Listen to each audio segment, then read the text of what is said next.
for chronic inflammation, obviously there's a huge etiology with the sugar and modern food and processed foods and things like that.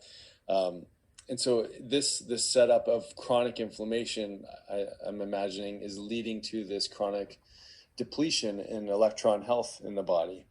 And so Correct. how do you tie those two together, and what would it take to start to bring that? I mean, obviously you want to do it orally with the CoQ10, you want to get out and do some grounding, but how does that mechanism happen, and how do we sort of reverse that process in people that are stuck in chronic inflammation? Well, it's a great question. I mean, one of the things that a heart specialist brings to the table is we realize how important diet is. I mean, I've watched my diet all my life after I became a board certified cardiologist, and then when I became a certified nutrition specialist, and I got to tell you, Nick, I studied for that examination for the American.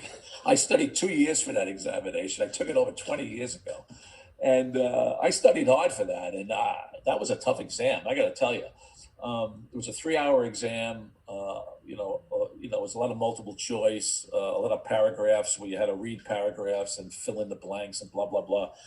But like when I became a certified nutrition specialist, I realized how important eating a proper diet is. Now, a lot of Americans don't realize how much genetically modified foods we eat.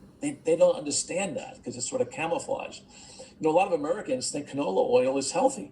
I mean, canola oil is good for machines. It's not good for your human body. I mean, canola oil is a toxin in the body, and again, I mean, people just, I don't know where they learn this stuff but we eat a horrific diet here in the United States. I mean, a lot of genetically modified foods, a lot of foods loaded with sugar. I mean, we got over 100 million diabetics in this country. Think about that, Nick. I mean,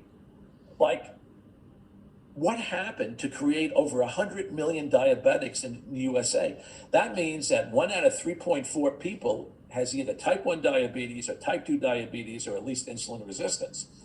And if you look at, and I just wrote this up in the textbook of cardiology, by the way, that's coming out in 2022. But if you look at the fast food industry, which started in the 50s, in the mid 50s, when I was about 8 years old. And in the mid 50s, I remember walking to my 3rd grade class.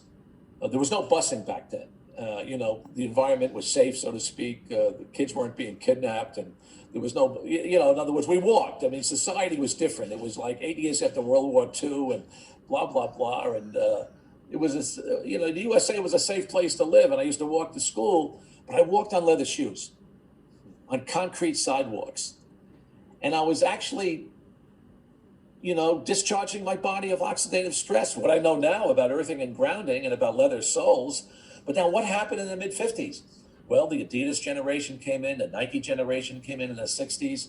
Now the kids are walking on neoprene instead of leather.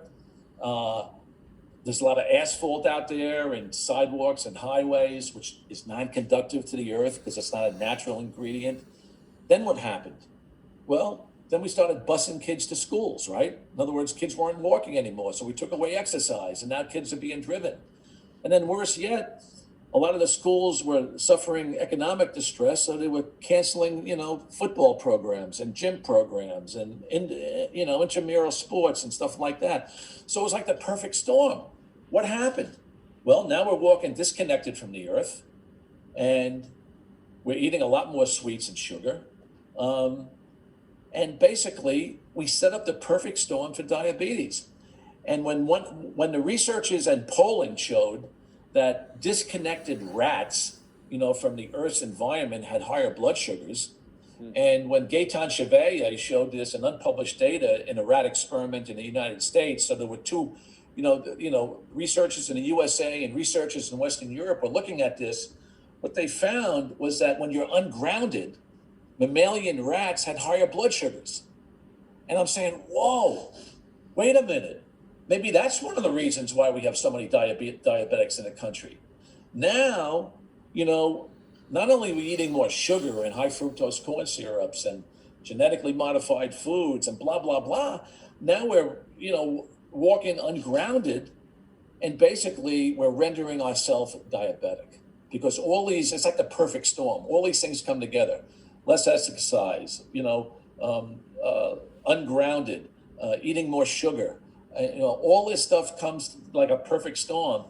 And, the United States, we got our fair share of diabetics in the country. And the problem with diabetes is, Nick, the problem is, and this worries me a lot, again, because I come from a diabetic family. The average diabetic in this day and age lives about 10 to 15 years less than the average non-diabetic. And that, every year, the children are outliving grandparents, and every year, we're living longer. But wait a minute. Now there's something that's stuck, in this marvelous way of longevity going up and up. Now we've reached a peak, and I feel that our longevity in the USA is going to go down. And by the way, it has gone down. We lost a year, even with the COVID situation. The average Okinawan, or the average person living in the Mediterranean